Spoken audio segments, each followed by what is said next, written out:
Good evening, everyone. Hello, hello, hello. I hope that you enjoyed the intro music. We're getting into the practice of excellent Zoom calls. And I think that the way we do that is by making sure we start on time. So we're going to get started. Thank you all so much for being here. It is great to see you all's faces. You won't be able to see mine. Let me see if I can get that fixed. I want to make sure that you all can see there we go. Hey, there we go.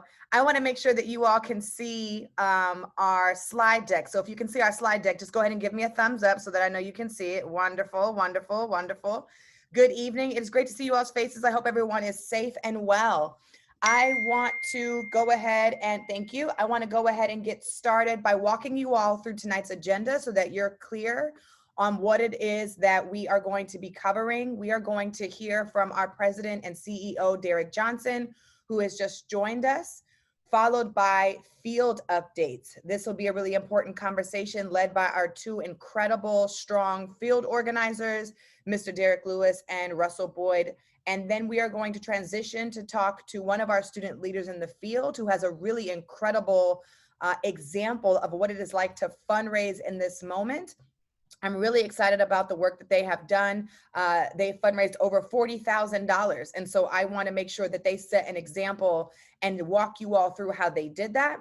And then we're going to talk about programs that are coming up to make sure you have the clarity that you need so that you can explain this to your members in your communities. And then we're going to, that's going to be covered by Jaslyn Livingston. And then we're going to wrap it up with Wisdom Cole, talking about our 2 national priority campaigns, followed by an opportunity to engage in questions. So throughout this meeting tonight, we're going to give space for questions. They'll be timed and moderated by me so that I make sure I get you all out on time. And if you have any questions, there are a couple of ways you can do it. You can write it in the chat and I will make sure to grab it. Or you can go ahead and with the Zoom application, you can click on the raising your hand feature and that'll let us know that you have a question or a comment for us. I want to give one request for this meeting tonight. The request for tonight's meeting is we have a lot of folks on tonight's call and they are calling in from across the country, 52 participants that are here. I don't think it'll be a good use of our time tonight to handle individual concerns. If you have an individual concern, then I want to make sure that you reach out to your appropriate field organizer. We'll talk about that in a little bit. But if you have an individual concern that we might be able to better handle offline, I'd ask that you save your question and contact us right after the meeting so we can support you. But if you have general questions or suggestions, recommendations, ideas, comments or praises or concerns that you want to share with the entire team, I just ask that you be mindful of what it is that you're going to share on tonight's call, knowing that we are all here together from across the country. So if that is permissible, which I hope it is, I'm going to introduce someone who does not need an introduction, who got a brand new haircut. So I'm a little upset because I don't have mine. I want to introduce my boss and you all's president and CEO, the one and only Mr. Derrick Jackson. Good. Thank you, Tiffany. And just as an FYI, I didn't get a haircut, dark and lovely. I picked it up and I just slicked it down. So I want to thank all of the advisors who got on the line this evening and as much as possible, respond to questions as opposed to giving you another speech. I think there are a lot of questions in this new normal that we have. If anyone would have told you a year ago we would be situated as we are today, none of us would have believed them. The fact that we are working for the most part virtually, that corporate America decided that racism actually exists, and that we have an election that's coming and a president who's saying that it's a fraud election even before the first ballot is cast. We are truly in a new reality, but a new reality is also a good opportunity to recommit to the work that we do as NECPers, as we support young people to really enhance their voice. as nationally, we are going through our own growing pains, but those growing pains are actually generating a new reality for us as well. In some areas, we've had to develop muscles that we didn't have before, build out systems that was new to most of us. I think I've used Zoom more in the last month than I used any application over the last 5 years, where I'm looking at somebody's face as I'm talking to them. For some of you who grew up doing the show The Jetson, this is The Jetsons coming to life, or Star Trek when you click your ear and somebody's talking to you. This is all of that coming to life. But as we move forward, it's going to be even more critically important. For the NAACP, we've had to sue the governor of Florida on the question of reopening schools, because in the Florida Constitution say that they guarantee a safe and healthy environment for students in their Constitution. And the governor of Florida is telling districts they lack any discretion. They must return to schools. They cannot have virtual, which is in violation of the state's constitution. So we sued the governor of Florida on that question, because we believe that families should be safe, that children should be safe, that districts should have the ability to balance the question of how to provide quality education and keep people safe. And where I absolutely think there are some children who should be in a building, that doesn't necessarily apply to all children. There are some children who come from homes or communities that's laden with trauma that they need to a safe haven, and for some that the building is.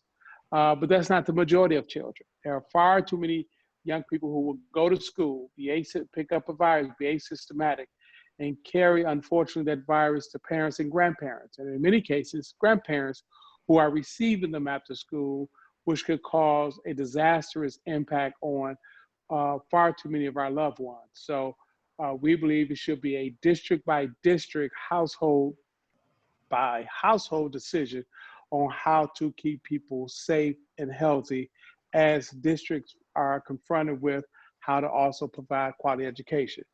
In addition to that, we filed the lawsuit against Betsy Devos, who's over education. Betsy Devos has a long history of trying to undermine public education to support private institutions, particularly those that are for-profit, because that's how she generates money. And what she was seeking to do, in violation of what we believe is congressional intent, is divert money that was earmarked for Title I eligible students and divert that money to private schools. Private schools serve less than 1% of Title I eligible students. We think the proportion of the money to support Title I students should be provided. However, what she want to do is count all students in the private school setting and give proportion of the money based on the total number, and on the public school side, only allow them to count the Title I eligible, which gives more weight to the private school funding formula than to the public schools. There were no public hearings that's required to change the formula. There was no input to change the formula, and it's in violation of congressional intent. So we just recently filed a lawsuit to stop the CARES Act money from being diverted from public school Title I eligible. And for those of you who don't know what it means to be Title I eligible, these are young people who fall on the index of being low income, and in many cases, severe poverty. And so why would you take money from the poor to give to the rich? It is a reverse Robin Hood, and that's our argument. We should not support a reverse Robin Hood. And then finally, before I stop answering the questions, I know there is ongoing concern and or frustration around how we have managed the compliance reports and access to the portal. And I do want to spend the balance of whatever time Tiffany allows to answer any questions, because the folklore and the association grows like a wild beast. It gets bigger and bigger and bigger. And it's my job to tamper down some of the folklore and own some of the shortcomings. I mentioned this when I took the position. The first year, I can say it was a previous administration. Every year after the first year, if there's a problem, I'm the reason for the problem. I don't push off excuses, but I do take recommendations. I appreciate uh, uh, uh, being made a prize of problems, and I love thinking through how to get to the solution together. So I'm going to stop there, take a few questions, and then allow you to continue your meeting.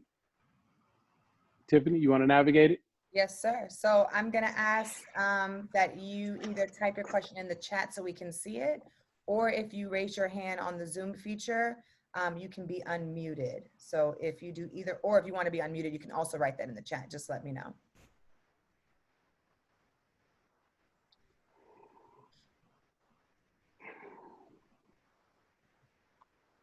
Okay, we have a question from Manuel Davis. I'm unmuting you. There you go. Go right ahead. Good evening, Mr. President. Good evening. My question is concerning compliance and the annual financial reports that were delinquent or past due assessments. We've been trying to reach out because in Delaware, we're trying to get units into compliance. We appreciate the extension of the deadline, but how can we set up a meeting or get a tutorial on how to file the past due AFRs and work that out? So if you would, Russell, if you would collect these type questions, and why don't we schedule that? I can say it was revealed on a call last week when I pulled all the stakeholders together to figure out what is the problem with the compliance report.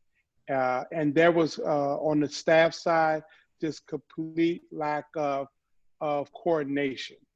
The youth staff did all they could to get the information, and it was bottleneck. And so we spent a lot of this past weekend to unclog the system so we can give you accurate reports. So many of you received the report that you was out of compliance. In fact, when you were, some of you may have actually received a report that you're in compliance when you're not. And that's because some information got unnecessarily bottlenecked.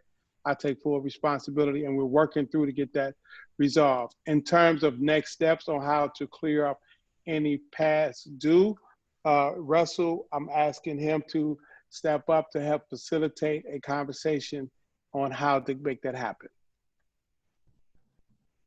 Thank you. You put the thumbs up. Awesome. We're going to go to our next question from Candace Williams, calling from Emory University in Atlanta, Georgia. The question is, why is it that only the secretary of the chapter has access to chapter compliance status? That is very difficult at the collegiate level where students graduate and no longer affiliate with their collegiate chapter. You know, this has been a ongoing problem for many, many years when you designate who have access to the records of the units and who cannot have access. We're going to have to make some adjustments when it comes to college chapters and youth units to perhaps have dual access. What in the past, the reason why certain records were not accessible, because some of our branches would play the game and try to use information or manipulate information.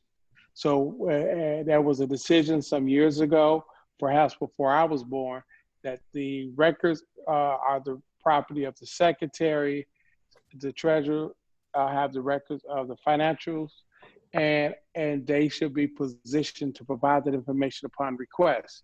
The problem is when it comes to college chapters, around March or so for most college chapters, if you have any officers who are seniors, they're not thinking about the college chapter anymore. They're thinking about graduating. And so we have to look at the calendar so that we have a different timeline to transfer records and information. In fact, holding the college chapter election in the spring sometimes can be problematic because people can get elected, they get back to school in the fall, they forgot they got elected, or their interests were moved on, or they decided they're gonna pledge that semester. So there's a lot of stuff we got to look at in terms of the calendar around college chapters, especially because many members of a college chapter, not only do they not live in the area of the schools, many people don't even live in the state of the school they attend, and it makes it more really, really difficult for summertime especially. Our next question comes from, oh shoot, I lost it. Greater New York and Delaware Youth in College. What is the status of advisors and access to the portal? So advisors is interesting. It's that balance between a youth council where you're trying to help young people run, be autonomous, and you're helping them develop their leadership skills. And some advisors do a really good job of that. Some advisors, they operate as if they are the permanently elected officer, president, secretary, and treasurer at the same time. And so we're always trying to balance out how to manage that. In the past, the advisors will keep the records under a theory that young people were not responsible.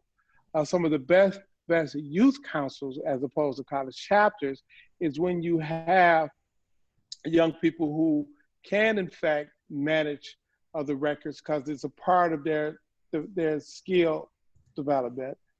But you maintain dual books because young people change interests. You know, Little League Baseball happened over the summer. They're not thinking about going to a meeting, they're trying to play baseball. They join the Girl Scouts, they're not thinking about going to a meeting, they're trying to go camping. So that is another area where the portal, we have to revise the rules to allow advisors to have access to the portal, but with the caution that advisors have to advise and not do. They only do if you got young people really, you know, I see it as an opportunity when you have some really dedicated high school students and you get an advisor who kind of do for the young people. But then you need strong advisors when you have the mixture of middle school and high school students, and what some of the middle school schools do need their hands held. So it's a community by community issue.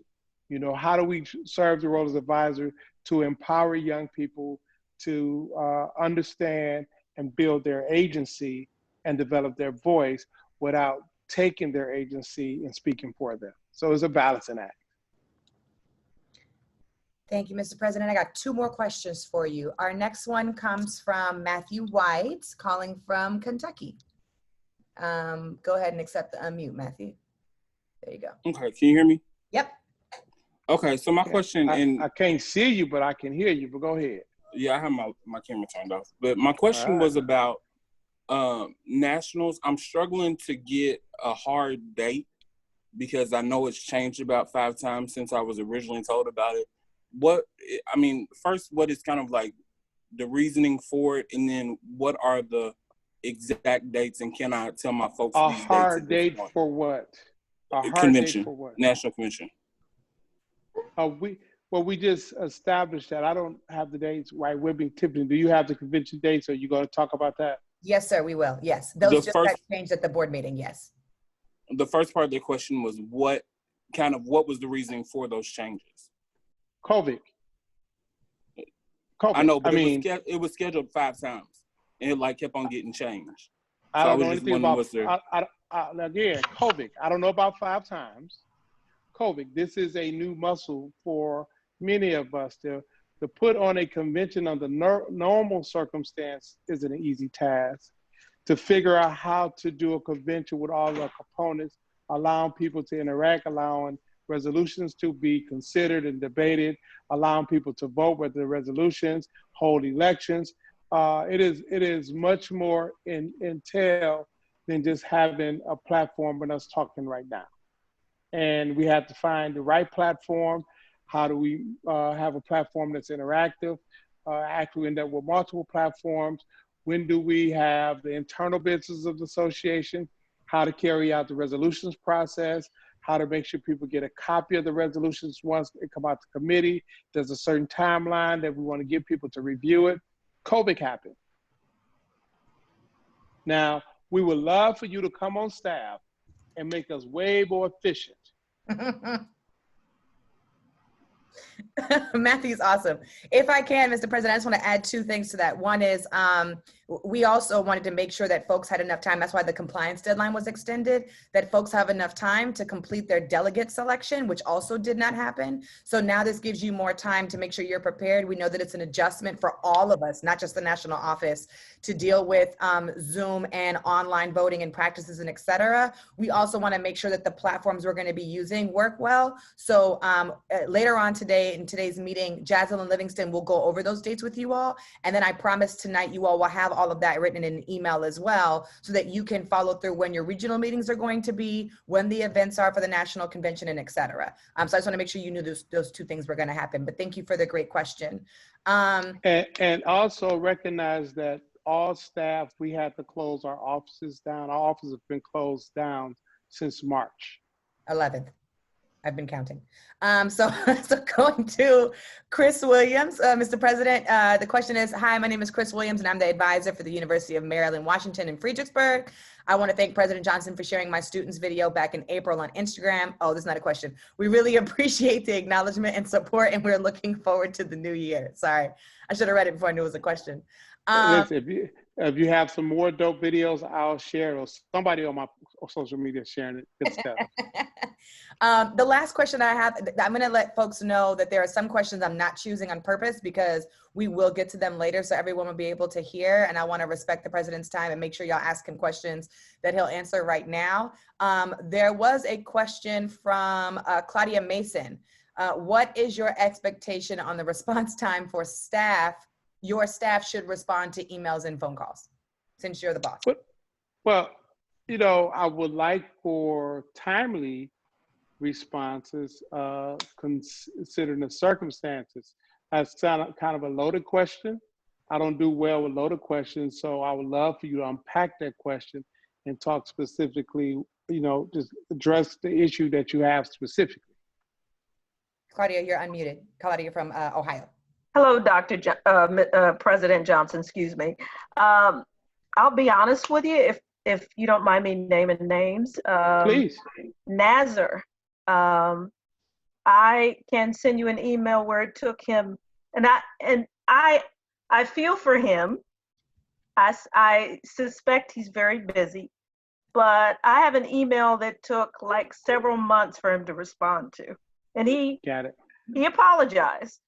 But the latest, and he and I are talking right now, I did have a situation where we're struggling to get, our state right now is not compliant. We had 3 compliant units. I'm doing my best to get 6. And after sending out that compliance report, I found out there was 1 chapter that was in fact compliant. And I will tell you, and Russell knows this, and Russell helped me out quite a bit. I want to thank him for that. But Nazar is, I mean, it takes him a long time to answer emails. What state? If he's that busy, then somehow we need to find somebody to help him out, because he is very key when it comes to this compliance stuff. I will ask you to continue to work with Russell. I will. What you just raised is a part of the call we had last week that Russell was on it. Mm-hmm. I assigned a special team to begin to address this issue. And I hope to get a clean report out to individuals so we can move forward from there. Okay, I appreciate it. Thank you. All and right. Again, I'm sure he's busy. Maybe you need some help. I appreciate your honesty, and that's I needed to hear that. Thank you. Thank you. All right. Awesome. All right, Mr. President. I think that's it for now. I want to appreciate you for joining. I think it's always really important for you to say hello. We have our quarterly meetings with our advisors, so this is our second one for the year. And I know that the world has literally turned upside down and inside out. And our advisors here, as you and I talk about often, are the support system and backbone for making sure that our young folks across the country get what they need and have the on-hand support and development that we so desperately make sure that we try to invest in at the NAACP. So thank you for your time, and I'll give you any closing remarks that you want to give before we move on. So I want to start with, both of my advisors in ACP were godsends. One of them used to use the most colorful language when she talked to me and described me. And it was the best thing could have happened because it was the same colorful language my mother used to use. It was the same colorful language that I heard on the playground. And it was that type of language that allowed me to hear what was being said. The other advisors supported me as long as I was engaged and actually dragged me along when I left law school to run for state president when I was in Mississippi. You all play a critical role to our development. You keep us in line, like my first advisor with all the beautiful, colorful language. And on the other side, you prompt and you pull and you push, even when we don't think we could, should do something. And that's a beautiful role that, looking back, it was a part of whatever I can count as a success that I may have had or have. And, we have advisors that I've seen been around for years, whether it's the advisors out in Stockton, California, all the way across to Florida. And it's through your dedication, your support, that many, many young people will have an opportunity to realize what's possible. So thank you for the opportunity. And I also want to thank our youth staff. I try to give them the latitude to be as creative as possible. I actually provide insight on what I think was good or bad, but I try to model what I like to see from advisors, give the parameters and step back and allow for the creativity. Sometimes not succeeding at something is the success, if you're willing to learn from the failure. Sometimes the success can be the failure if you rest on those laurels. But at all times, as long as we allow for the people around us to support and provide insight and guidance, we all win together. So thank you all. Thank our youth staff, and have a good night. I have 2 more Zoom calls before I can take a nap. Take care. Thank you, boss. Take care. Have a good night. We do these on Zooms. This is applause in sign language. If you were part of Black Civic Summer, you know this. So go ahead and give them an applause. We're going to swiftly transition so we can stay on schedule to our incredible field team. So I'm going to welcome Derrick Lewis and Russell Boyd, who you all know very well, to walk us through our next piece.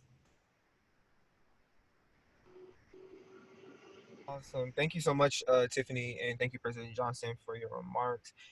Really appreciative to be with you this evening and answer any questions and just be of support any way we can. So just to go, as the PowerPoint says, one moment. So as you all know, and it was mentioned earlier, our compliance deadline has been pushed back until August 31st. I know that many of you have expressed concerns with the compliance report. If you do have those concerns, please email the Youth and College email, which is youthcollege@naacpnet.org. And then you can CC either myself or Derrick, whoever is your regional organizer. I'm for Region 2, 3 in the state of Tennessee, North Carolina, Mississippi, Georgia, and Maryland. And Derrick is for Region 1, 4, and 6, Arizona, South Carolina, Florida, and DC and Virginia. We have a small graphic that has that available here for your reference as well. So please feel free to copy us on that correspondence so we can ensure that, it gets to its proper person and be addressed. Also, as you all know as well, the unit elections have been postponed until further notice. This was a decision made by the board of directors. And once we receive more information on when those elections can move forward, we will be sure to communicate that in a timely manner so that you all have the information to move forward. Also, if you are, if your unit is compliant, you should have received your delegate strength information. Again, if you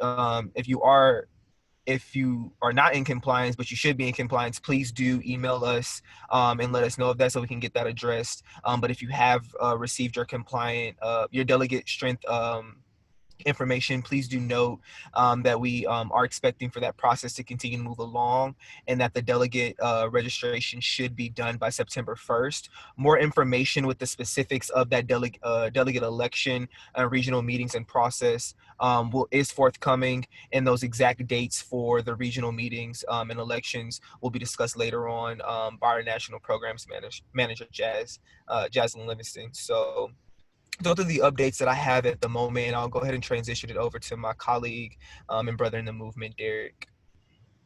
Thank you, Russell, and good evening to all of the advisors. Excuse me at the moment. But if we can go to the next slide, please, that would be helpful. So I briefly want to touch on the membership portal. I know that President Johnson just recently discussed the problems and the issues that we are currently facing as staff.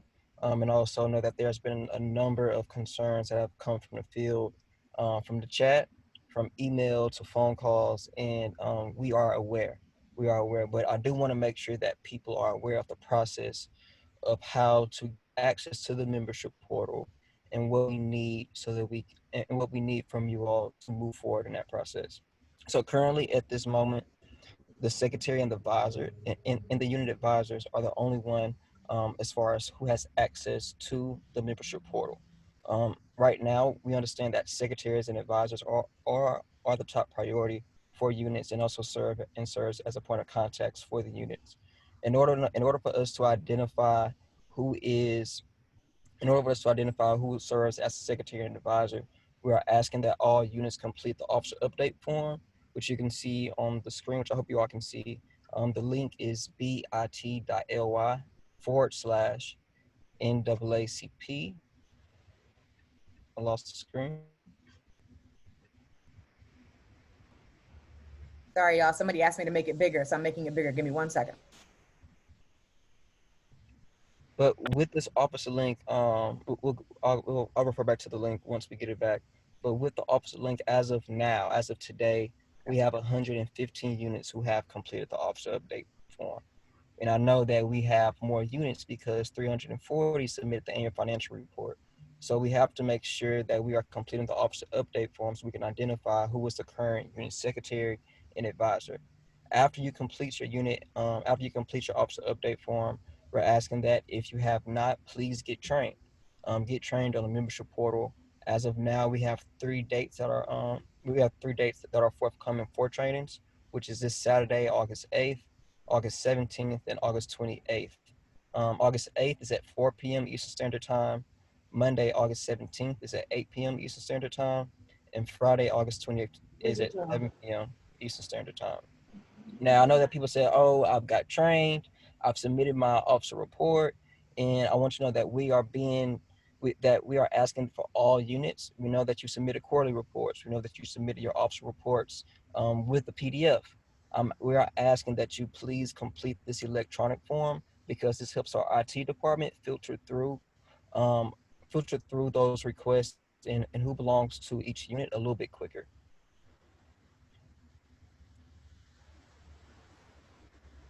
Besides that, I do want to take questions at this point.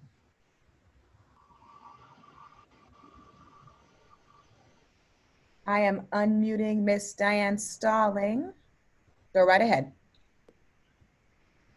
Hi, good evening. This is Diane. I'm sorry I'm late. I was still at work. However, I just wanted to introduce myself to everyone, and I'm from Stockton University. And I just wanted to let you know I'm glad to be on the conference call. And I will be emailing because we do have questions regarding our chapter at Stockton University. Thank you so much for joining us tonight. Glad you're here. Thank you.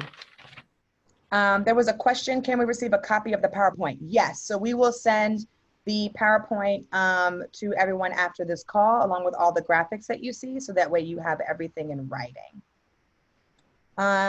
Derrick and Russell, there's a question from Tracy Cobbs. What if the officers have not changed since being completed in January? Is it still necessary to complete this? If you have not completed the, who's the question from? Tracy. did you complete this form here? If you didn't complete the digital form, I would ask that you complete this form just so IT can have access to it. Awesome. Thank you for that. Question from Maisha, who said you do not have to unmute me. The question is, what do you recommend for those units who do not have membership numbers, thus they can, hold on, members, thus they can, thus they cannot upload the information. You see it? They put it twice. Yeah. From New Jersey. I may be missing the acts. What do you recommend?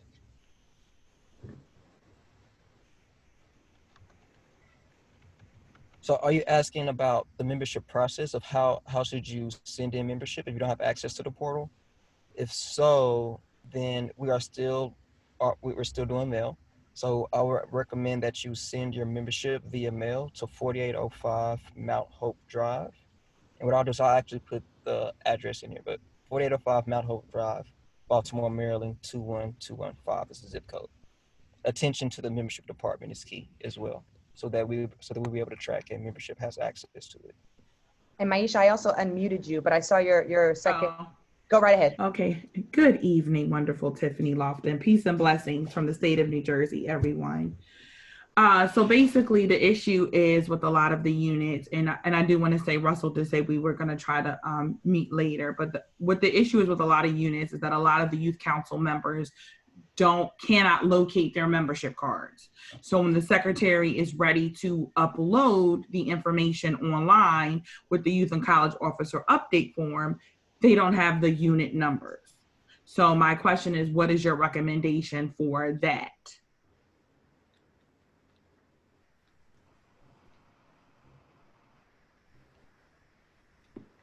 Gotcha. I thought I was gonna let Russell answer, but but my recommendation is first we do need to identify, verify their membership, and if so, what is the address associated with that membership, so we can figure out where the membership cards are.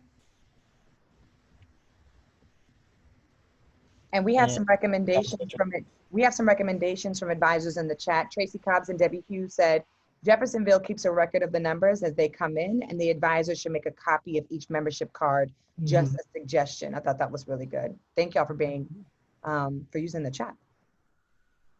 Awesome. There's a second question from Candace Williams. How do we get on the email list for advisors? Will be added to this list help. In Georgia, the current state, In Georgia, the current state college president sends it to our chapter presidents, who then sends it to the advisors. Unfortunately, this chain of communication means information is sometimes out of date by the time we receive it. That is a great question that I will answer, because since I've been here for a little over 2 years, my first priority has been communication, since I understand that was a huge complaint that I got before I started working here. And so what we've done is we have sent, and we have internally, a roster of every state advisor. So what we have tried to do is make sure that we send all informations to the state advisors, who then send it to the local advisors. Here's what I will say. By nature of, somebody said, why do you do that? Because we didn't have you all's contact information. And so the way that we have tried to recruit and find advisors is a bunch of ways, either through you all coming to convention, and then we get your contact information that way. You registering for this quarterly meeting, which now gives us your email and your activate and your information. Or secondarily, we go through the advisors or your regional reps to ask them to also share the information. So the incredible, I'm really excited about tonight, because the incredible victory is we hit 95 advisors on this call tonight. And in my 2 years, this is the most advisors I have seen on a phone call at a meeting. And so I think that means that we're going in a great direction. I think that means that communication is increasing. It could be in part because we're all stuck in the house, so we got to communicate. But I do want to say that thankfully, because you all registered for this call, we now have your contact information. So we will make sure that we send that information to you all as well. If there are advisors who are not on this call, if there are advisors who do not get communications, the only way that we're able to get that is if you send it to us, because we don't know who we don't know. So we do need you all's help to help us build that list. And like I said, if you registered for this, now we have your information and we will make sure to send that to you as well. Also, I would also just encourage you all to have a relationship with your state advisor because that's why they're there. Okay.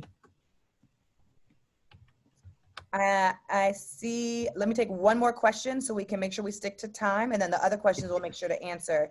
Derrick, do you see a question you want to answer?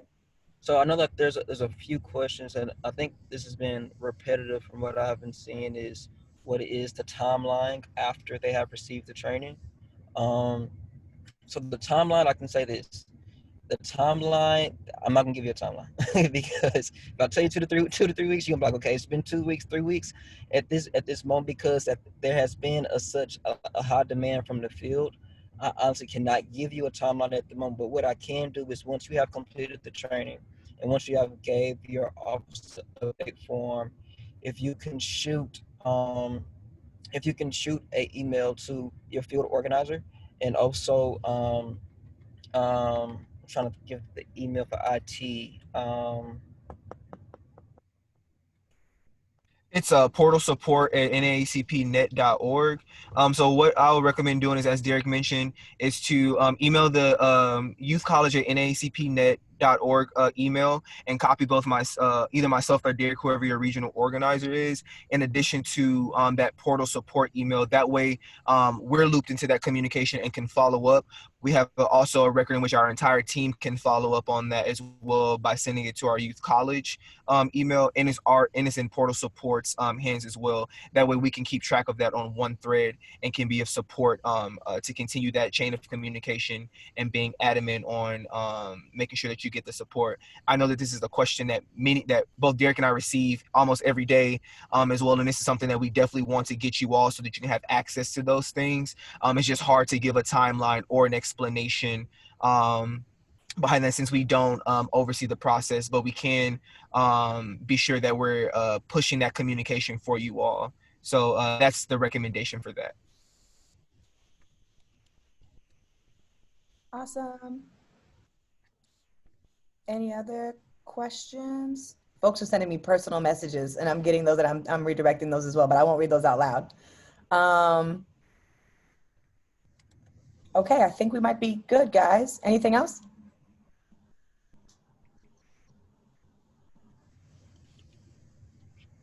Linda Carr Carson said, I have taken the training and I've completed the information regarding the officers, but I still don't have the access. What should I do? Reach out to your field organizer. We have our staff works with the staff in IT and Salesforce to make sure that we get that stuff figured out. So if you haven't yet sent an email to either Russell or Derrick, depending on who's assigned to your region, make sure you do that tonight, and they'll be able to support you with getting what you need. Okay. Love it. So oh, wonderful. Okay, there's a question. Alois Dewey, I hope I pronounced your name right. If I didn't, please correct me. Alois Dews? Lois Douse. Oh, I'm so sorry. I was kind of close. I apologize. Pleasure to see you. So need assistance in setting up our own bank account. So that is another field. I'm pivoting y'all all to the field organizers. That is a great one. And I'm glad that you asked that question because we're actually going to pivot right now to our incredible youth organizer that I'm going to allow Russell to introduce, who can answer that question on how they did it and talk about some of the great work that they were able to do these last couple of months. So Russell, it's on to you. Awesome. Thank you so much, Tiffany. It is my pleasure to introduce one of our incredible leaders in the field. This leader has done amazing work on the ground, administrative-wise, fundraising, campaigns, you name it. Definitely a powerhouse in my personal opinion, and I'm sure the staff would also echo those same sentiments. So it's my pleasure to introduce Deangelique Jackson from Fresno State University, who serves as the NAACP president of the chapter. Thank you so much for that, Russell. That really, really warmed my heart. I really appreciate it so much. So hello, everyone. My name is Deangelique Jackson, as Russell stated. I'm currently the president for the Fresno State NAACP. And before I start, I just quickly want to say thank you so much to President Derrick Johnson. Thank you so much to our National Director, Tiffany Lofton, as well as all of the staff here today for putting this on and for providing this space for our advisors. I'd also just like to quickly shout out our advisor for Fresno State and ACP, who has been just so helpful for us during this entire process. Dr. Dinian is just honestly a powerhouse. So I definitely think that that's really what's helped us out. So absolutely, advisors, you're extremely important to this process.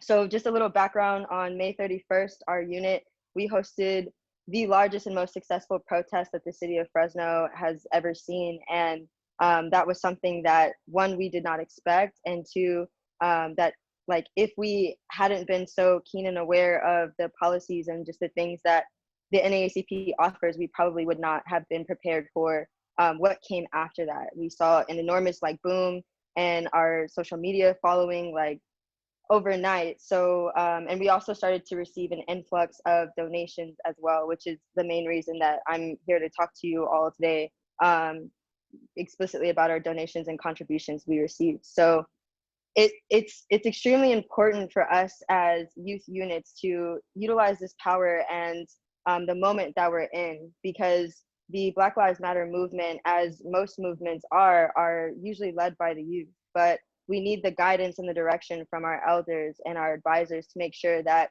we're doing things correctly.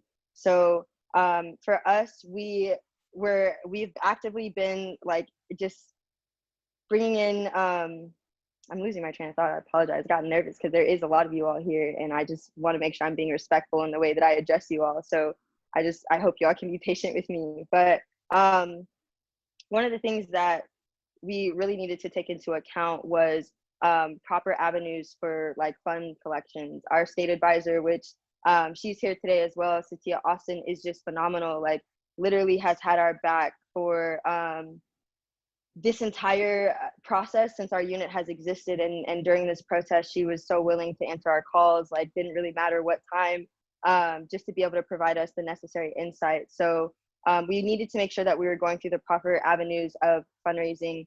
I definitely recommend that you establish official accounts through your own units. So if you are planning on using things like Cash App or Venmo or PayPal, I recommend Venmo or PayPal because a lot of people are not really that trustworthy of Cash App.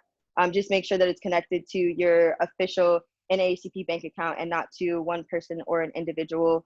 It was also extremely, extremely important for us to have our own unit bank account. I think that if we hadn't gone through the process and the steps of establishing that, we would have been at a severe disadvantage. And the way that we did it was just by locating the nearest Wells Fargo, because we are aware that the NAACP has an official partnership, and that is the only banking, I guess, entity that we actually are supposed to be going through. So by establishing that bank account when we first were rechartered in 2017, we really helped ourselves out. We also consistently consult the Wells Fargo banking team to help us out with like just prioritizing and figuring out where our money is going. We always keep a detailed record and account of everything that we're bringing in and pushing out, and making sure that we are following our protocol when voting. It's extremely important that your youth members know and understand that we do not have the same like freedom that the adult branches have, and where they can spend up to $100 without necessarily getting approval, where we're limited to, we can't spend more than $25 without getting explicit approval. So there's also just, I guess, just one other thing that I would really like to push is that in your local cities, if you are having like, for whatever reason, a like conflict with outside organizations, or even just miscommunication between your own collegiate or youth unit or council and your adult local branch, or like I said, outside organizations, it's really important to establish open lines of communication. I recommend that with all types of fundraising that your youth units are doing, that you're making sure the local units in your area are also aware of those initiatives, just to make sure the flow of communication is happening, the way that it should. I also recommend that if you are going to start doing fundraising initiatives, make sure you're doing a very intense review of our Constitution and bylaws, specifically our bylaws, which outline the ways in which like we can collect funds. It lets you know that even though your treasurer might be 12 years old, they are absolutely indebted and bound to your bank account when you establish it. So just making sure that you're providing them that proper guidance. and making sure, like I said, you are consulting your Wells Fargo banking partners during that. So I think with that, those are just a few of the tidbits. Tiffany, I'm not sure if I like covered everything. Let me know. And I can also take questions if that's okay with you too. Yeah, I was going to ask you, actually, were you comfortable taking questions? I know you are limited on time, but thank you for that. Somebody asked, will we be able to get a copy of Ms. Jackson's presentation? I'm not sure you had a presentation. Is there something you can send folks? I don't have an official presentation. I can be honest and tell you that our state advisor, Satia Austin, has really just done her due diligence of really instilling into me the bylaws and the proper protocol of the NAACP. So if you want to reach out to me, I'll probably just get you connected to her because she's the one who teaches me everything. Ms. Tia, I hope you're okay with that. Can't see you, so I hope you are. But those are the process items. Give me 1 second, Satia. Okay, Satia, go right ahead. I just wanted Deon I think people wanted to hear how exactly you did the fundraising, because you guys did a phenomenal job. What was actually meant for advocacy ended up being a profit where you could share with other people. Can you share with them exactly how you did that? Yeah, absolutely. And thank you so much for asking for that clarification. So for us, the way that we did it, for our protest, we actually planned it in less than 48 hours. So it was really important for us to establish dominance in this city and letting them know that, like, if the protest wasn't being planned by Black people, then it wasn't a protest that should be shouting Black Lives Matter. So I think that was one thing that really helped us and pushed us along, was by, like, we tried so hard to get into every single group chat of people that were organizing marches. And we told them, if you're an ally, then you'll continue to uplift and support our messages. We reached out to local DJs and just news stations to tell them what was going on. And we really asked for the community to support us because our unit at the time when we were fundraising did not have any money that we could spend on anything. So it was really, really important for us to have that. And just by making those connections, not only with our elders within the Black community, but just overall with the Fresno community, and letting them know that we needed that support, it actually did so much. And I don't know, like, if this is like, I hope this makes sense in saying that, like, we have a moment that we definitely need to utilize. People right now, like allies, real allies, fake allies, however it is, like, they want to give, and the NAACP absolutely is that organization. For me, my mindset going into this was pretty strategic, and recognizing that Black Lives Matter as an organization, during the first wave of the Black Lives Matter movement, I personally feel didn't do everything they could to establish themselves as a trustworthy or like just anchored organization. So I feel that we as organizers, it's important for us to make sure that our local communities don't see this as just being a hashtag or a movement. They understand that it's connected to a powerhouse. Like our chairman, Leon Russell, said before, is like, you have to make sure that you're feeding your dog. So letting them know that we are that dog and we will definitely ride and we'll be there. I think that was something that was really big for us. We also I think after the protests, we did a really good job of just continuing the community support. Whenever somebody donated to us, we made sure that we responded to them and let them know that we received their donation, which I think actually really pushed a lot more for people to donate.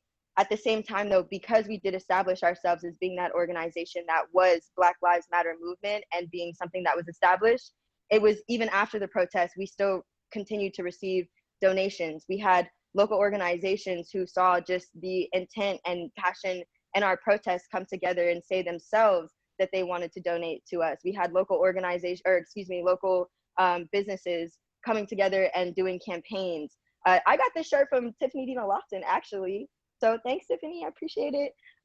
She gave it to me when we actually like first met at National Convention. So, but yeah, so I think that was definitely really, really important for us to do, was to connect with those local organizations. It was also really important for us to have a well-established press and publicity committee and a political action committee. Those are the two committees that we currently have. Our unit is very small.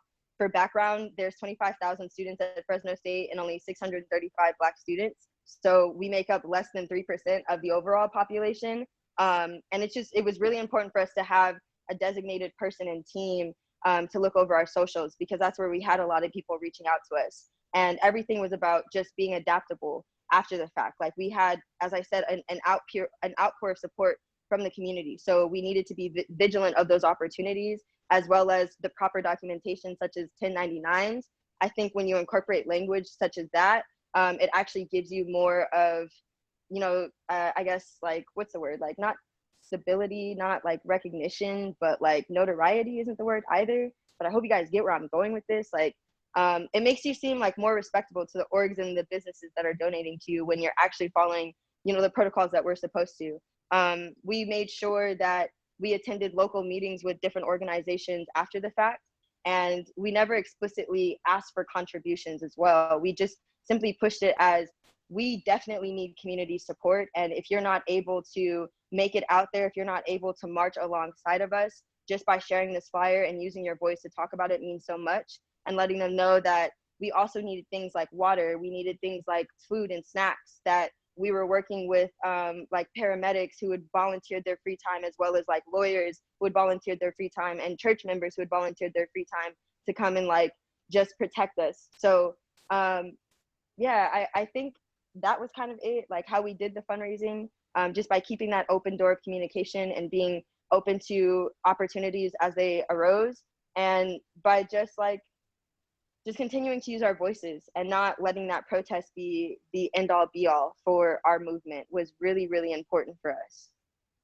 As well as establishing a relationship with our local branch. I want to just make sure that I'm also including that as well. It's really important to make sure, like I said, your youth units are communicating with your adult branches in the area, because the more you can uplift them. Like one thing I did was just consistently tell people, it's always important, like for adults coming and asking to donate or how they could get involved, making sure that we were plugging the Fresno NAACP branch and letting them know that, you know, as much as like you all want to support us, Fresno NAACP needs members. Fresno NAACP also has monetary concerns. And it's just like, it was something that worked for both of us. I hope it worked for both of us, because people just saw that as, you know, like, I guess modest or humbleness, and still wanted to give to the NAACP overall. So yeah, I think that's it. Thanks, Dion. I know you have to run. We're going to transition, but I want everybody to, it was not easy for Dion, even though she's a pro at this. She's spoken at national convention. I don't know why being on a Zoom call made her nervous, but I want y'all to give Deangelique some love really quickly, just to appreciate our young folks who do the incredible work at the NAACP. And I don't think that it's often that young folks get to present to the advisors. So we'll keep this going. I think this was a great example. People are giving loves and hearts. I love it. I love it. I love it. So Dion, thank you so much. And also Dion, just so you know, a few folks actually asked me for your email. So I gave them Fresno State NAACP@gmail.com. And they also asked for Satia's email. So Satia, I gave folks your email. You all set a great example in California. Our email is naacp@mail.fresnostate.edu. Type it in the chat. I got you. I just wanted to explicitly say it, but I'm gonna put it in there. Okay, good. And then thank you all so much again for having me. I really appreciate it. Thank you for spending time with us. Yes, give it up for her. Okay, awesome.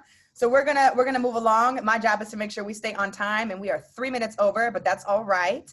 I am now going to transition us into our programs presentation. And so I want to welcome Jaslyn Livingston, who's going to walk us through some really important updates about what's happening with the national office. Jazz. Thank you so much, Tiff, for the introduction. Just major shout out to Dion. She is such an exemplary leader in this moment. Raising money is not easy. So I hope that this opportunity in this moment allows for other youth to see how they can also raise money. I know a lot of times that's a barrier. And so hopefully that we can bring this back and share it with some of our units as well. So good evening, everyone. Once again, my name is Jaslyn Livingston, and I am UAll's National Program Manager for the Youth and College Division. I know we had a lot of questions early on about convention and other national programs. So I'm going to get into that, into some details, and be able to answer any questions. So next slide. One of the first things that we do have coming up is the virtual March on Washington. As we know, this is the 57th anniversary of the historical March on Washington that dated back in 1963, where Dr. Martin Luther King actually delivered his I Have a Dream speech. And so This year, the NAACP is partnering with our civic leaders, including Reverend Al Sharpton and Martin Luther King III, as a commitment in honor of that march. Obviously, there will be 3 different parts that will be taking place during this march. There will be a call, there will be a march, and there will be a charge. And so this is an opportunity for us to bring civic leaders, civil rights leaders, activists, and families of those who have died at the hands of law enforcement together to advocate for police accountability and reform, and to mobilize voters ahead of November. So first and foremost, the call, there will be a virtual programming call carried out on television, and this will take place on August 27th from 8 p.m. to 10 p.m. And then secondly, the march, there will be a physical march that will be taking place in Washington, D.C., gathering on the Lincoln Memorial in Washington, D.C. And then lastly, the charge, which will conclude the night of the virtual programming for the march. And that'll include keynote speakers, musical performances by award-winning artists, and that'll take place on Friday, August 28th, 9 to 11 p.m. Eastern Standard Time. Obviously, most of the programming is virtual, and that is for a reason. We, as an association, we are highly committed to ensuring that our members are safe and healthy, and so we aren't encouraging folks to actually physically march. Also, right now, DC's mayor actually put out a notice on travel rules in March as we prepare for the march. And DC is saying that travelers from 27 different states must quarantine upon arrival in the capital. And so we aren't encouraging people to physically march. Obviously, you get to make that decision yourself, but we are discouraging it because we know COVID is still running rapid. And so we want to discourage folks from being able for folks can successfully practice physical distancing. And so if you do go, that's awesome, but we are expecting for you all possibly not to attend, just to make sure that we are protecting the health of our community.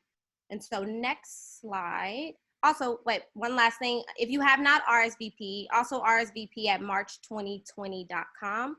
Or you can text POWER at 40649 so that you can RSVP for the virtual components of the events, as well as getting updates about the march. And you'll also get to see it live. It'll be televised, and it'll be online on all of our social media platforms as well. So that's how you can get involved and get more information about the march. Next slide, please.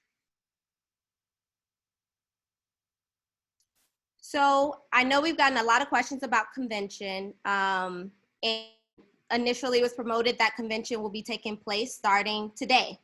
But instead, the NAACP is hosting our Arts, Culture, and Entertainment Festival. So this is a free digital virtual festival that will allow for folks to engage online from August 3rd to the 6th this week. Next week, August 12th to the 14th for the AXO competition, and then August 15th for the AXO award ceremony.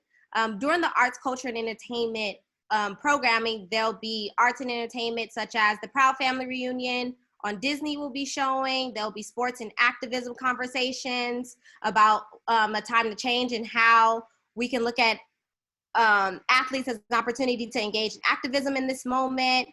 There'll be conversations around We Are Done Dying. Obviously, that was a campaign, a national campaign that was launched in response to the 2 pandemics that the Black community in this nation has been faced with, racism and COVID-19. So we'll have a conversation about it not being all Black and white. Obviously, I just spoke about the AXO program, so there'll be opportunities. I know oftentimes the AXO competition is only displayed at the national convention, but one thing that we've been pivoting to is how do we expand and provide access for more people to be engaged in the work that the NAACP is doing, and particularly some of the work that the youth are doing. And so AXO is one of our strongest program that brings in thousands of young people from all across the nation to compete and display their talent. So there will be an awards show and a competition that you all can participate and engage in. I highly recommend that you sign up so that you can get notifications. You will also be able to pre-select which events that you're interested in. So you don't have to engage in every single event. But when you go to the NAACP.org website, there'll be a link that says Arts, Culture, and Entertainment. So you'll click that link, and then they'll show you all of the shows, panels, the AXO competition, and you'll get to pre-select which events that you would like to engage in and listen to, such as Good Trouble. So there's also a documentary in honor of John Lewis. We were actually working with him prior to us finding out that he transitioned on. So rest in power to Congressman John Lewis. There will be a documentary that he actually created called Good Trouble. And so we're also working with them to identify some of our youth organizers that will be able to get some special swag from John Lewis as well. So in honor of all of the incredible work that he led in his lifetime. So there will be programming such as that. I highly recommend you all to sign up for that and see which programs most interest you. Next slide. Yes, do you have the times of the event? Miss Debbie Hughes is asking for the times. Do you have that by any chance? So I don't, so if you go on the website, because there's about 17 different events. So they're all at different times. So if you go to nacp.org, and then you'll see the first thing that will pop up is the March on Washington. And then on the left-hand side of the NAACP page, you will see the same flyer that says Arts, Culture, and Entertainment. And when you click on that link, there will be a host of events that start at 3 p.m., 7 p.m., 8 p.m., 9 to 11. So we don't have all the times on the slide, which is why we're encouraging you all to go to the nacp.org website, because then you'll be able to personally select, sign up with your email and personally select which events you would like to participate in. You are more than welcome, Ms. Debbie. And so the last part of, obviously we got a lot of questions about the virtual convention. I was really, really excited to be with you all in person in Boston.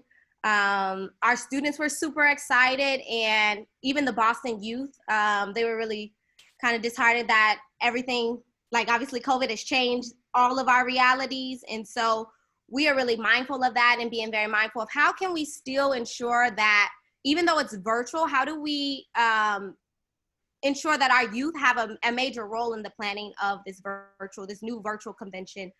Just as President Johnson had said, the virtual convention was pushed back for a couple reasons. One being that we wanted to make sure that there was a platform that supported the virtual convention as we envisioned it. And so we had to test a few platforms. And so that contributed to us deciding to have the dates a little bit later in September so that we can test that. And then secondly, delegates. There was a lack of delegation registration. So we wanted to ensure that we also gave you more time to register any of your delegates, because we know that convention is all about voting and resolutions, right? And having space for your regional meetings. That's what convention initially is what it's for. Obviously we have the social component, but those are two really important reasons why it ended up getting pushed back. So the dates are no longer in August. The new dates are September 13th through the 17th and the 21st through the 26th. So you all will have these slides, but the most important dates to keep in mind, our National Youth Work Committee is planning a Youth in College Presidential Roundtable discussion this month. A date has not been confirmed, but I did want to share that with you. If you do have contacts with any of your state presidents and they are not contacted to participate, feel free to email us at youthcollege@nacp.org so we can make sure that they are included in that roundtable discussion. September 1st is the deadline for delegate registration.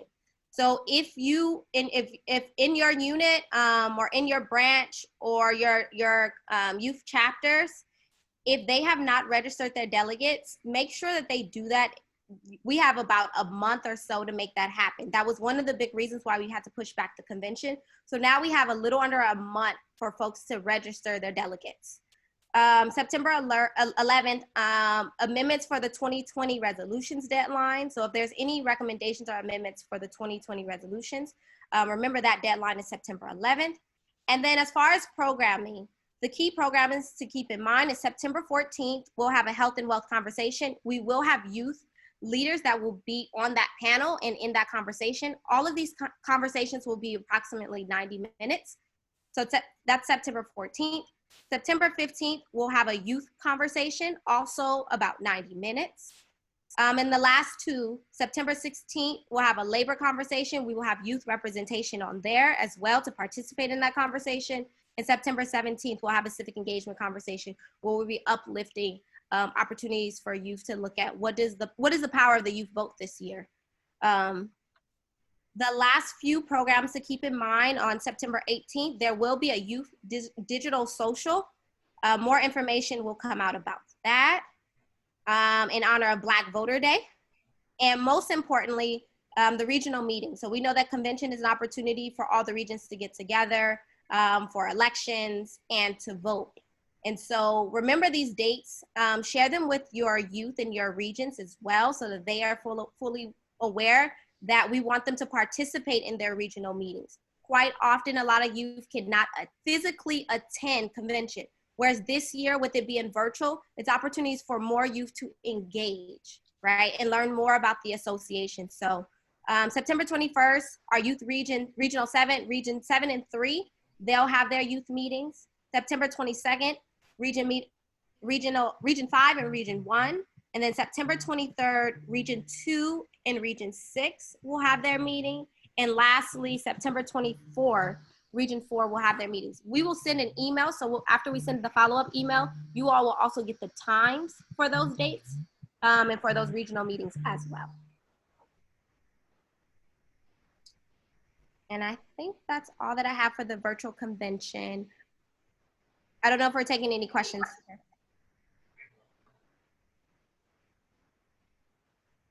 Sorry. Hello, my name is Tara Walters. I'm wondering if anyone can please send me, I see that you're recording this, if you can send it to me so I can make notes after we finished off the call. Not a problem. Everyone's asked for that. Absolutely. We sure will. Thank you so much for being here. Jazz, we're going to take questions after Wisdom finishes his presentation so we can do it all at one time. Awesome. Okay. Okay, so next I have the honor of introducing Mr. Wisdom Cole. He is our National Organizing Manager. So all of our organizing efforts as far as campaigns and trainings, he is in charge of all of that. And so I'm going to pass it on to him so he can highlight our upcoming campaigns and any of the trainings that we have. Thank you so much, Jasmine. I appreciate that. It's great to be on this advised webinar with all of y'all. Thank y'all so much for being here with us and being engaged. We're so happy to have all of you here. Tonight, I'm going to talk about two of the campaigns that we're currently running and we're currently recruiting and actively engaging with. And so the very first one I'm going to talk about, which is an opportunity for our young people, particularly our young members who are under the age of 18, to engage with our civic engagement program. As you all may have already seen via email, via Instagram, via Twitter, we've actually been recruiting volunteers for our early volunteer program to help support the work that we're going to do to get out the vote for this election. As you know, this is probably one of the most important elections of our lifetime, and we have to make sure that the Black voice is heard, but not just for people who are over the age of 18, but also for people who are under the age of 18. And so we are actually getting ready to launch our Vote For Me program. So you might be asking yourself, what is our Vote For Me program? Essentially, it's our program that's going to be used to engage our members who are under the age of 18, so folks who cannot vote, and really using them and working with them to have a messaging campaign to folks who can vote, to make sure that if they're going to vote, you want to vote for me, vote for issues that are concerned with me, because your vote doesn't just impact you, it impacts all of us. And so this program is going to run from September 1st to November 10th, but we actually are going to be recruiting 100 Vote For Me ambassadors. And so at the bottom of this link and afterwards, we'll actually publicize this on Instagram, Twitter, and you'll also get an email with this as well.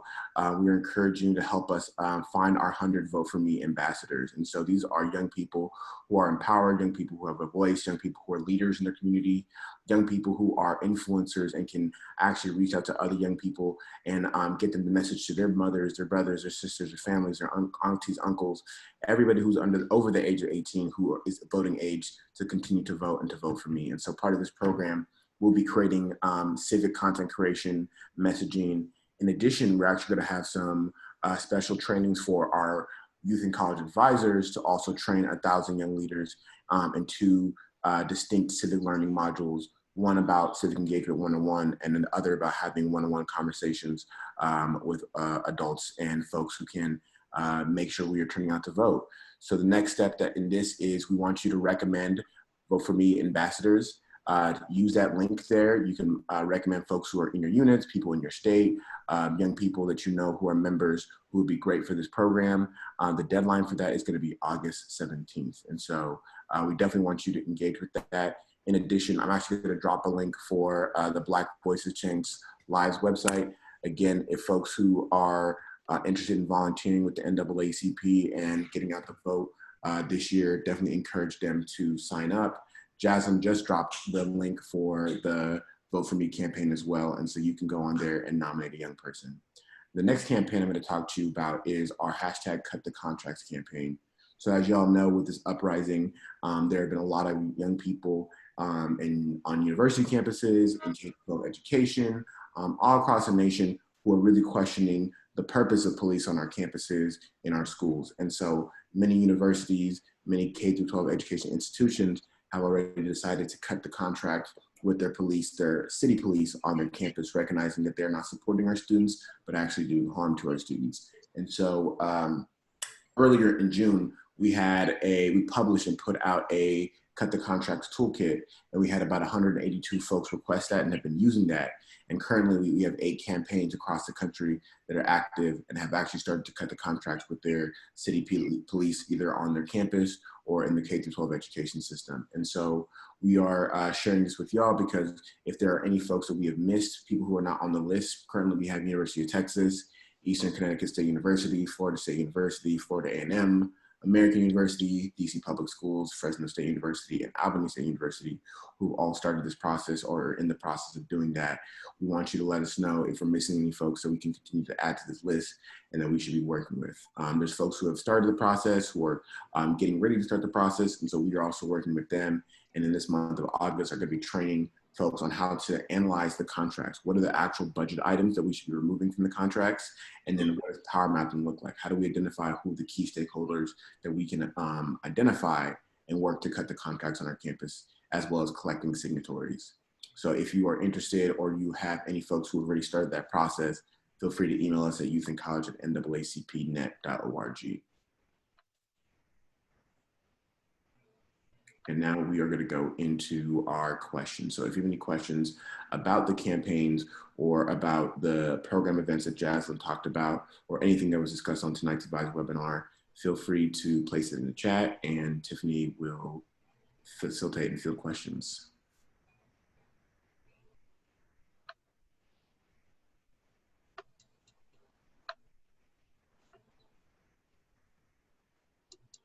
Nothing? I'm gonna give y'all a few seconds in case you're typing. Don't rush.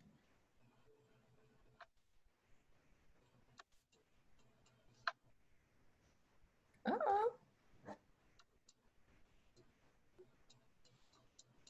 Okay. There's a hand up. Where? I don't see it.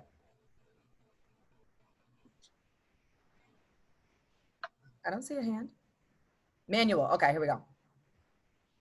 There you are, sir. Yes, I placed it in the chat earlier. Sorry about that. My question is, ahead of the convention, is there going to be any type of tutorials to teach either the first-time delegates or someone maybe new to it about the procedures and protocol, like during the regional meetings and the resolution process? I think that's important to prepare our young people for that.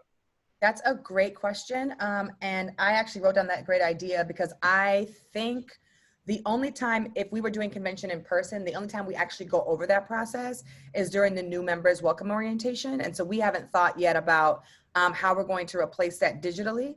And so I think what you're suggesting is an idea for us to consider. And I want to figure out with the team off this call, if there's a way that we can do that with a video. But I first want to speak to the field team or department with Carmen Watkins' leadership to see if they're already planning something and to see if the board of directors has already considered doing a tutorial also online. And if they aren't, then we'll figure out how to make that happen. But I think you're absolutely right, especially since convention is very different this year. Folks might need support and answers to their questions. So thank you for that. Okay, we got some questions. So there are a lot of, wait, let me see this. Okay, there's a lot of great information. Is there a reason why it's not on the Youth and College website? Would it be nice to be able to copy the flyers, et cetera, and post to our websites? So that's a great question. Let me be very honest. Our bandwidth and our staff has been spread extremely thin. The comms department does not handle our website, we do. And the person who was helping us with our website, we finished paying them and we haven't started a new contract with them. So the website has been a little slow to get updated, but every single thing that we talked about tonight is going to be posted to our Facebook, our Twitter, and our Instagram, and also sent out via email. So in the meantime, I would just ask that you indulge us on the other 4 platforms that we're going to be using to communicate with you all. And when we're able to slow down and a lot of my staff and myself get a little bit more wiggle room and space to do the website stuff, we will take care of that as soon as possible. The next question is there a way to get the flyer for the Youth Ambassador? I didn't see it on the IG page. So that's a great question.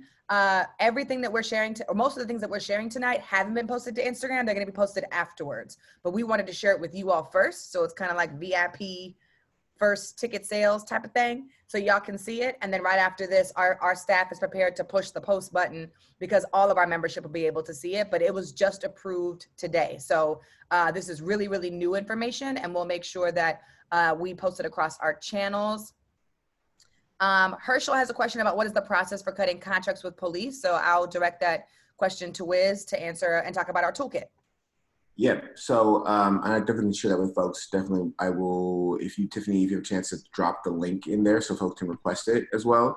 Yep. And essentially when we're talking about cutting the contracts, it's identifying the relationships that the police department has with a campus or a K-12 institution, recognizing that you see police exist on campuses and in schools in many forms, right? And so some universities, some campuses have both city PD and campus PD, which is too much police, in my opinion, on a campus. In K-12 education, they have something that they call resource officers. And so oftentimes resource officers are folks, or CROs are folks who are on campus who are part of the police department and are supposed to be making sure that folks are being safe. But we have seen multiple times over and over again through this year, through last year, really through all the history where we've seen police on any kind of educational institution, campus, actually doing more harm than good. And so the process of cutting the contract is looking at the contracts, analyzing the contracts, looking at particular line items within the contracts. Particular an example is sometimes they have opportunities or spaces for new people to join the police department on a campus or a force, right? Or there's a funnel from the city PD to the campus PD, right? It's the high end is saying, hey, we no longer want campus PD on our campus, or city PD on our campus at all. And so that is eliminating the contract and eliminating the money that goes between that contract between the police department and the campus. The other options are looking at other ways of de-escalating the amount of power that a city PD has on the campus, such as the use of force, having guns on campus, the different types of weapons they're able to use, or where other budgetary line items are going. It took me that long to find it. Okay, here we go. Perfect timing. All right, family. So here is to request that toolkit. You want to fill out this form right here, and you're more than welcome to send that to people. Back to questions. Let's wrap Chris is asking a private question, but I'm going to read it out loud. I love the Cut the Contract campaign. Can Wisdom meet with my college chapter at the University of Maryland, Washington to talk about the Cut the Contract campaign? Wisdom, you want to tell them what's coming up, even though we haven't finalized the date? Yeah, so what's coming up is we will actually be having a training to discuss. So folks have already received the Cut the Contract campaign or the Cut the Contract toolkit. If you have not received it and would like to receive it, Tiffany just dropped the link in the chat. And so please put your information in there and we will get that out to you this week. And so that will give you the basic information you need to know. But sometime mid-August, this August, we will be having a training to discuss the next steps in terms of power mapping. So identifying who people are empowered to target about cutting the contracts. And so all the folks from Maryland can definitely feel free to join that. And in addition to that, they'll be getting resources in terms of actually analyzing the contracts and the budget items, and connecting with other young people who've already done that. So they'll actually hear from some folks from people that we've listed about Cut the Contract. So be on the lookout for that. Wisdom, there's another question for you while you're here. Wisdom, is the Vote For Me program a volunteered opportunity or a paid opportunity?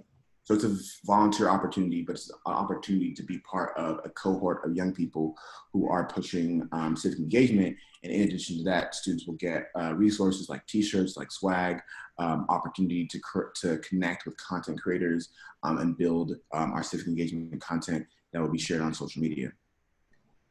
Thank you. Satia has a question. Will there be t-shirts for the youth in college when they register like the adults? Yes, the t-shirts for the adults are going to be the same shirts for the young people this year. So the same way that the adults are requesting them is the same way that our young folks are going to request them as well. Awesome. Chris said, thank you, Wiz. I don't see any hands raised, but I'll stand by for a few more seconds to give folks a chance. Was this helpful? Yes. Okay, awesome. Ms. Singleton asked the question, what is the cost for the youth to attend the convention? Apologies if I missed it earlier. Jazz?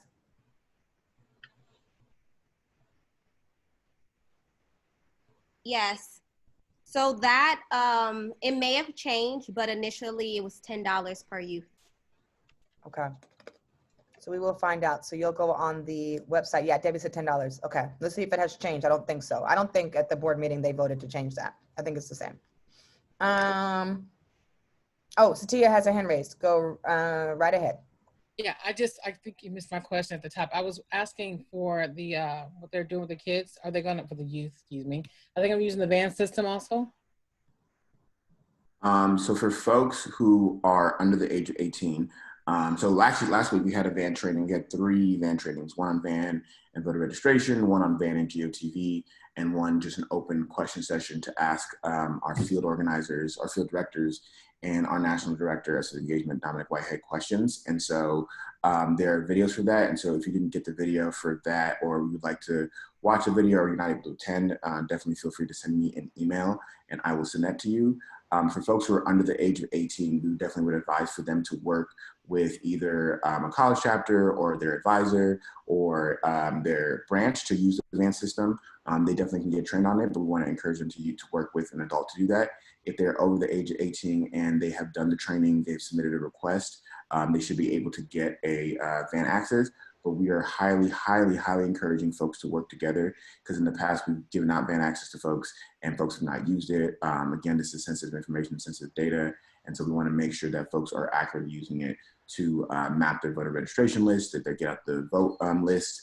Again, I want to make sure folks know that we are not necessarily encouraging any in-person events, any in-person voter registration or GOTV.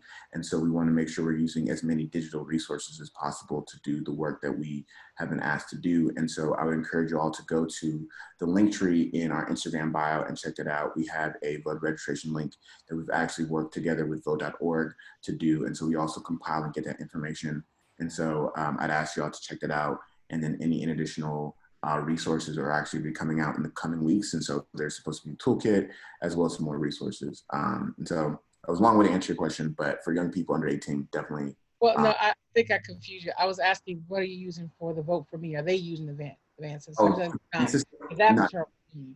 But the Vote For Me program, not necessarily using the van program. What they're using, this is more of a messaging and content creation program where they will be in a cohorts working together to get adults and folks who are over the age of 18 to pledge to vote. Perfect. Thank you. And I also just wanted to clarify the question that was asked previously about how much it is. And folks are saying $10. I got confirmation that it is indeed $20.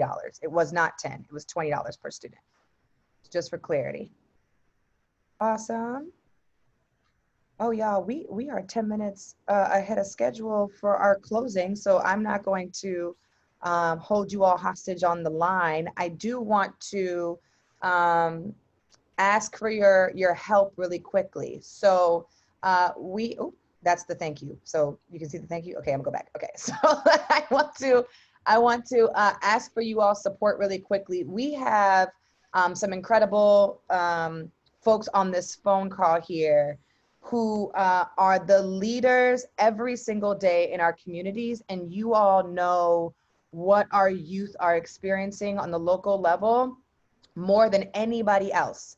Some of you all are also educators, and a lot of y'all are parents. So we have a survey that we're asking you all to take a few minutes to complete. Oh, I thought I put it in there. There we go. taking a few minutes to complete. If you copy, thank you so much, Wisdom. If you copy and paste or click on the link that Wisdom just put in the chat, I'm actually going to ask you all to please take a few minutes. I think it takes about 5 minutes to complete, and give us your honest feedback and answers about what you think and what you expect is going to happen this fall. We want to know what your priorities are for your members. We want to know what your priority is for your community. We want to know, because we've seen and heard so many things across the country. And my boss said earlier that some of the states are going to be opening up their schools prematurely and wrong and unsupported. And so we want to know from you all directly what you all think needs to happen. And so I'm going to ask you again to please click on the link in the chat that Wisdom just posted a few times. You only have to complete it once. You don't have to do it right now. I would ask that you do it right now because we got it up. But if you don't do it right now, you have until Friday to complete it. We will also send it in the follow-up email that you will get at the conclusion of this call. Absolutely, Akia. Yes, you can share that link with other advisors. We want advisors to fill this out. This is not a survey for young people. This is a survey for the adult members and for these advisors that we work with in youth and college. So please take a second to fill that out. You receiving the follow-up from this call is not contingent on filling it out, but your feedback and wisdom and leadership would be super appreciated. There was a question from Portia. Are the advisors to register with the adult branch or can we register with the youth? I think Derrick is still on. I know he's driving. I just unmuted you. Or Jazz, if you have the answer to that question.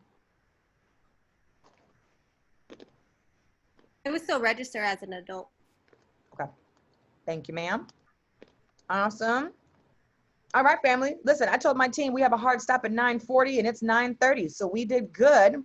Started on time, ended a little early. If there aren't any other questions, if there aren't any other questions, we're going to go ahead and wrap the call up. I can't tell you enough how appreciative the youth and college staff team is for this body of leaders and people who make sure that our young folks across the country are supported. Listen, the national conversation right now is about young Black people. It's about the youth who are leading the protests. It is about the youth who are changing the world. It is about the youth who are advocating at the local and statewide level. And it is because of advisors like you all who dedicate your time relentlessly and your energy to make sure that our young people have what they need to lead this country in a better direction. So thank you all so much always. Our next advisor call will be in December, but that is not the last time you will hear from us. You will hear from us today and tomorrow. Please reach out to your field organizer if you have any questions. And I hope and pray that you all are safe and have a wonderful evening. God bless you all. Have a good night. Bye.